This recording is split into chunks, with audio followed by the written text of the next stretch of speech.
One સંરક્ષણનો પ્રયાસ એટલે green Ambaji plantation project. વિશ્વ વન દિવસ. આ દિવસે આપણે એક અનોખા વનની વાત કરીશું. આ વન સંરક્ષણના પ્રયાસમાં પ્રકૃતિની જાળવણીના તત્વ ઉપરાંત રોજગાર સર્જનના અવસર જોડાયેલા છે. આ વન સંરક્ષણનો પ્રયાસ એટલે ગ્રીન અંબાજી પ્લાન્ટેશન પ્રોજેક્ટ. યાત્રાધામ અંબાજીને હરિયાળું બનાવવામાં અમલમાં મુકાયો છે ગ્રીન અંબાજી પ્લાન્ટેશન પ્રોજેક્ટ. આ પ્રોજેક્ટ અંતર્ગત મિયાવાકી પદ્ધતિથી 10,000થી વધુ રોપા તૈયાર કરવામાં આવ્યા છે.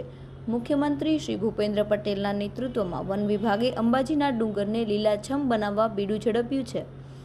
વન વિભાગના આ અભિયાનને પર્યાવરણ સંરક્ષણની સાથે સ્થાનિક સ્તરે રોજગારના અવસર પણ સર્જાયા છે. ગુજરાતમાં પર્યાવરણ સંરક્ષણ માત્ર એક અભિયાન ન બની રહેતા રોજગાર સર્જનનું પણ સાધન બન્યું છે. ગુજરાત સરકારના વન વિભાગનો આ પ્રયાસ લાંબા ગાળે ટકાઉ વિકાસનો આધાર બની રહેશે.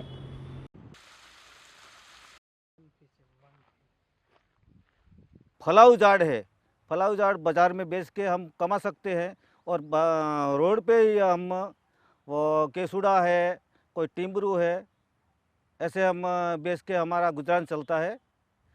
और पहले ऐसे बंजर ज़मीन थी, अभी फ़ायदा ही फ़ायदा और इससे हम बच्चे को पढ़ा सकते हैं और अच्छा सा काम कर सकते हैं. सरकारी પેલા ચેકડેમ બનાવ્યા है, એમાંથી પાણી ભરાયું. પાણી ભરાઈને એટલે અમારે કૂવામાં પાણી આવી ગયું ઉપર, એના લીધે અમારી ખેતી બહુ સારી થાય છે. પછી 2 નંબરમાં પછી જંગલ ખાતાવાળે રોપા વાયા, એમાં પછી અમને બહુ પણ ફાયદો થયો છે.